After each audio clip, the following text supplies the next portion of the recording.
Nggak mau ngomong kalau cuma angka-angka ini soal Papua, soal apa, saya bilang nggak, saya nggak gitu semangat Pak, karena saya pikir akar segala persoalan kita adalah kita nggak punya pejabat yang cinta negara, yang cinta rakyat. Kita paksa semua pejabat itu korup, paksa semua pejabat melanggar gratifikasi, kita ini jadi munafik. Nah kenapa?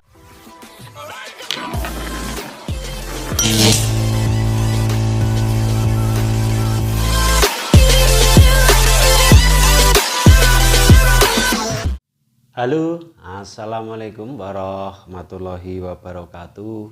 Selamat siang saudaraku dimanapun berada. Semoga selalu diberikan kesehatan, dimudahkan urusannya dan dilancarkan rezekinya.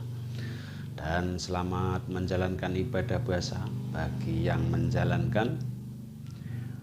Oke saudaraku, langsung saja mari kita tonton kali ini video reaction dari Ahok. Apa keseruannya? Ayo mari kita tonton bersama. Nggak mau ngomong kalau cuma angka-angka ini soal Papua, soal apa, saya bilang nggak, saya nggak gitu semangat Pak, karena saya pikir akar segala persoalan kita adalah kita nggak punya pejabat yang cinta negara, yang cinta rakyat. Kita paksa semua pejabat itu korup, paksa semua pejabat melanggar gratifikasi, kita ini jadi munafik. Nah kenapa kita nggak mau bikin sistem gaji baik, lalu kita terapkan undang-undang Nomor 7 tahun 2006 itu hasil ratifikasi konvensi PBB melawan korupsi. Ada prinsip illicit enrichment di sana. Ketika kekayaan pejabat bertambah tidak wajar, kita bisa sita buat negara, Pak. Nah, saya yakin PNS-PNS kita dan TNI-TNI yang jujur atau profesional yang jujur akan jadi orang paling berpotensi untuk menjadi kepala daerah. Pengusaha pun akan takut, Pak, ketika diperiksa pajak yang dia bayar dengan harta yang dia punya dengan biaya hidup. Kan kita ada LHKPN segala macam. Jadi pasti orang takut, tapi kita tidak mau seperti sekarang juga Pak, memeriksa orang yang lama-lama Pak. Jadi artinya ini adalah rekonsiliasi kita, harus ada satu titik seperti IKTP.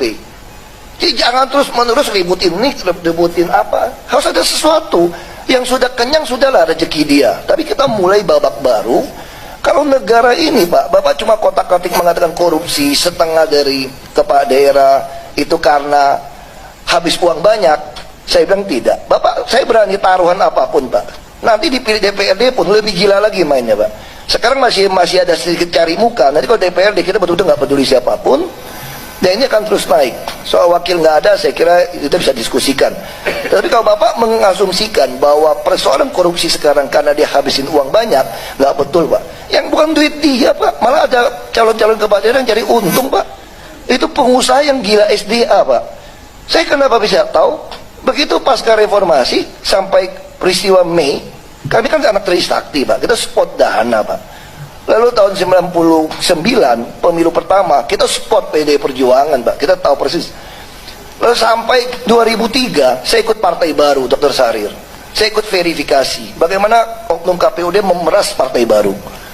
Kalau Anda termasuk rakyat juga memeras supaya Anda bisa lolos. Lalu 2004 saya ikut pemilu Pak, bagaimana pemilu waktu itu masih udah mulai orang-orang DPRD yang dulu ada yang mantan preman udah bisa nyogok-menyogok, itu 2004 rakyat udah meres. Lalu 2005 saya ikut pemilu kada pertama kali, itu masih bagus Pak, belum ada LSI yang mempermainkan, belum ada survei-survei yang mempermainkan. Saya mungkin satu-satunya calon bupati yang tercatat di KPU di seluruh Indonesia tidak memanfaatkan satu pun jadwal kampanye, dan tidak ada bagi baju kaos Pak. Itu saya lakukan Pak. 2007 saya ikut pemilu kada lagi di Babel, yang DPT isi tangan semua Pak, pakai cara mati lampu, tidak pernah kertas suaranya diperiksa mana asli mana tidak asli. Akhirnya sampai jam 7 malam menang 7.000. Komisaris utama, saya hanya berusaha menutupi celah toh. Saya tanya sama direktur-direkturnya, kenapa kita harus impor BBM? Jawabannya sederhana, kilang kita nggak cukup. Benar tidak cukup? Memang nggak cukup toh. Oke. Kenapa kilang kita nggak cukup? Udah lama nggak bangun kilang. Kenapa impor minyak mentah juga? Karena 30 tahun tidak ketemu cadangan besar juga.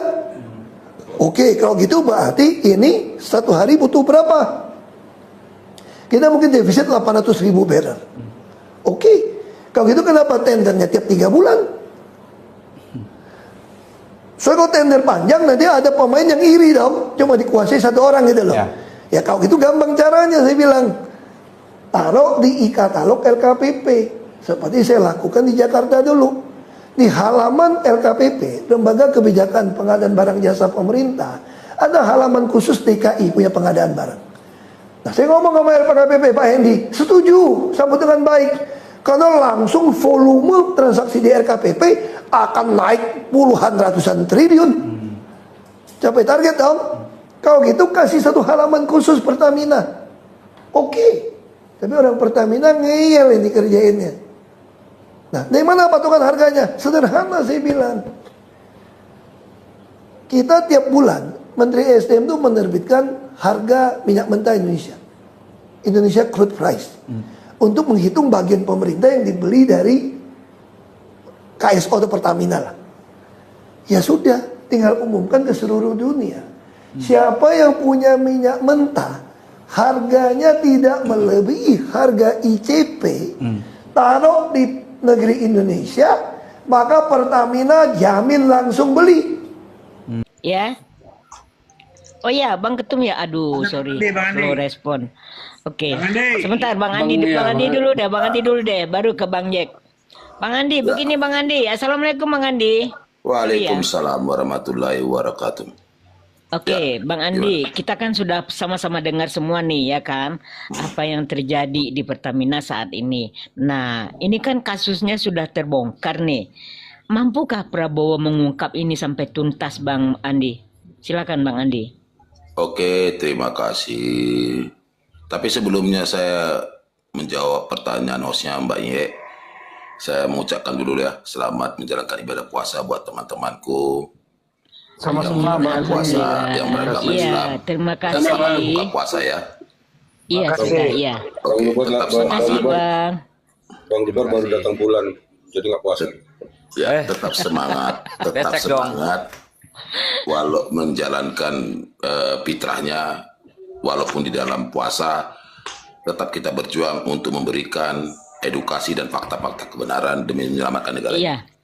Oke Bang, sebentar Bang, kita berjuang loh Bang, ya menyuarakan ketidakadilan, ya kan, bukan menggibah pemimpin kita loh, ya. Saya cuma menambahkan sedikit aja Bang Andi. Lanjut Bang Andi. Oke, terima kasih. Saya kembali untuk menjawab pertanyaan hostnya. Terima kasih, pertanyaannya cukup seksi dan sangat bagus. Ahok pernah 3 tahun menjabat menjadi komisaris utama. Tetapi, apakah komisaris utama itu punya fungsi untuk pemecatan? Tidak. Apakah Ahok diam saja waktu komisaris utama? Tidak juga. Ahok sudah bersuara. Ahok sudah mengatakan ke publik, termasuk kasus tentang ini, Ahok sebenarnya sudah sampaikan. Kasus Lipa Siahaan. Tetapi Ahok sudah mengajukan bahkan kepada Presiden dan kepada Menteri, yaitu Erick Thohir, supaya Lipa Siahaan ini dipecat. Bahkan si Lipa ini salah satu yang menjabat, ya, yang menjabat 5 jabatan di Pertamina. Ya, ini sudah pernah dibongkar Ahok. Tapi bagaimana? Apakah ini ditindaklanjuti? Tidak, sampai Ahok mengatakan, ya wajar mereka tuh ngeyel-ngeyel kepada saya. Wajar saya setiap kali saya maki-maki. Ya, siapa di belakangnya? Itu bahasa Ahok. Ya, setiap hari sebenarnya si Lipa ini sudah sering dimaki-maki Ahok. Ya, sudah tahu kasus ini sebenarnya. Tetapi, apakah kemarin itu waktu Ahok komisaris utama melaporkan kepada aparatur hukum? Tidak etis dia melaporkan ke aparatur hukum kalau dia masih komisaris utama. Ada etika di situ. Tetapi Ahok mundur loh, karena dia tahu dia hanya dibikin di situ sebagai tunggul aja. Dia mundur dari komisaris utama. Ya, dia mundur loh. Sampai Ibu Megawati marah waktu itu, kenapa mundur? Kamu nanti nggak ada kerjaan, nggak ada ini, nggak ada ini. Dia nggak peduli. Ngapain saya makan gaji buta? Kalau saya ya membiarkan ini dan omongan saya tidak didengarkan. Lebih bagus saya mundur. Itu loh. Jadi Ahok bersedia dia untuk dipanggil Kejaksaan Agung sebagai saksi untuk membongkar kasus ini terang benderang. Menjadi pertanyaan kita, apakah Presiden sekarang ini Pak Prabowo berani mengungkap ini terang benderang? Saya masih pesimis. Kenapa pesimis? Kasus tentang SHGB aja pagar laut, hanya korbannya Kades Kohot, setingkat Kades, bos. Apalagi tentang kasus ini. Ini luar biasa, nggak ada Kades di sini terlibat. Ini yang terlibat titipan semua ini, titipan apa semua nih, Mahadewa semua ini. Berarti presidennya Pak Ketum cemen ya? Hah? Presidennya Pak Ketum cemen berarti ya? Ya iya, suka nggak suka emang pasti kita bilang begitu. Makanya Ahok berkata apa? Indonesia tidak perlu macan sirkus. Itu bahasa Ahok. Indonesia tidak memerlukan macan sirkus. Itu kritik yang tajam. Indonesia perlu macan yang betul-betul mampu untuk mengoyak ini semua kasus-kasus korupsi ini. Bukan macan sirkus. Itu bahasa Ahok loh. Jelas itu loh. Ya, berarti Indonesia tidak perlu macan Asia, yang perlu Sumatera, harimau Sumatera, gitu loh. Asik kan tuh. Beliau jenderal loh bang. Jenderal bintang 7. Kalau harimau Sumatera bang nggak ngomong-ngomong, nggak pakai ngomong bang, langsung ditangkapnya aja gitu loh.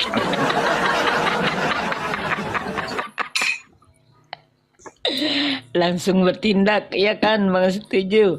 Oke, Bang Jack ditanggapin Bang Jack. Ya baru dengar juga tadi sudah masuk ke tiba-tiba ada WA ke aku masalah Ahok. Tapi permasalahan kawan yang ngirim ke WA aku, jangan prasangka dulu sama Ahok. Kenapa masalahnya aku bilang? Ya coba baca dulu lah keadaan ini sekarang ini. Yang diperiksa tuh Ahok itu bukan masalah oplosan. Ya katanya gitu. Ya setelah aku baca memang benar. Yang dipanggil di KPK itu Ahok itu dugaan korupsi LNG di PT Pertamina, bukan oplosan minyak. Jadi LNG itu adalah gas. Perlu teman-teman pahami di situ. Jadi Ahok dipanggil KPK kemarin itu tanggal 9 itu tentang meminta keterangan, itu pun cuma 1 jam. Saksi Bang Ji, sebagai saksi. Sebagai saksi Ya, Ahok dipanggil. sebagai saksi. Nah itu bukan masalah yang kita bicarakan sekarang itu untuk Ahok untuk menjadi saksi ataupun memberi keterangan tentang oplosan tadi. Tapi permasalahan sekarang itu adalah Ahok dipanggil sebagai saksi untuk pengusukan dugaan korupsi di LNG atau gas alam cair di PT Pertamina tahun anggaran 2011 dan 2014. Itu WA-nya kiriman ke aku tadi dari kawan. Dan ini adalah ya kita bisa percayalah intinya gitu. Setelah aku pahamin, sangka aku, wah apa bener Ahok ini dengan keadaan posisi untuk mengungkap korupsi yang 190 T itu yang tentang oplosan, ternyata tidak. Nah ini cuma pancingan, jadi pancingan bagaimana keadaan posisi. Jadi ada timpalan-timpalan dari balik-balik lagi gini, Bang Ketum sama teman-teman sekalian. Sekarang untuk menutupi kasus-kasus lebih besar daripada yang lain, untuk memposisikan oligarki bergerak kembali. Permasalahannya di situ. Karena kalau kita lihat sekarang, mereka-mereka yang bergerak oligarki ini sekarang, mereka sudah rugi banyak terus terang dengan keadaan kemarin masalah PIT itu. Dan saham mereka udah tutup. Ditambah lagi dengan keadaan posisi pergerakan mereka sudah mulai sempit, dan intinya gitu. Nah ini mereka juga mengeluarkan dana untuk bagaimana kasus-kasus kecil yang katanya abang tadi tentang kelas-kelas teri tadi yang ditangkapi. Tapi semua yang saya perhatikan dan tadi WA tadi, otaknya itu adalah Mulyono dengan keadaan posisi seperti itu. Jadi dia memposisikan diri seperti yang saya katakan. Jadi sumbernya itu ada di Mulyono. Termasuk Ahok sendiri masuknya ternyata bukan gara-gara siapa, gara-gara Mulyono. Bergeraknya oligarki besar tadi, oligarki hitam itu Mulyono. Yang saya takutkan gini abang-abangku semua. Apakah ini menutupi kasus-kasus bahwa negara kita, pulau-pulau di negara kita, sudah tergadaikan atau sudah terjual? Sama yang seperti Bang Lubar katakan kemarin itu ada di tahun 2022 itu sudah terungkap semua. Dan ini ada peran besar PDIP di sini selama 10 tahun. Karena keadaan posisi seperti ini pulau sudah terjual itu selama Jokowi berkuasa yang didukung PDIP. Sebenarnya Megawati juga sudah mulai ketakutan dengan keadaan posisi yang ada. Dan terbukti dengan red kemarin itu ternyata memang Pramono juga hadir, Rano Karno juga hadir, dan si Puan juga ada di situ. Jadi dikatakan oposisi, belgede sempret, intinya gitu. Jadi perlu difahami abang-abang semua, pemanggilan Ahok ini tentang gas alam cair, bukan tentang oplosan yang ada. Itu aja sementara untuk clue-nya. Lanjut yang lain. Iya, Bang Jack. Terima kasih Bang Jack. Tapi begini Bang Jack, Ahok ini kan di VT-VT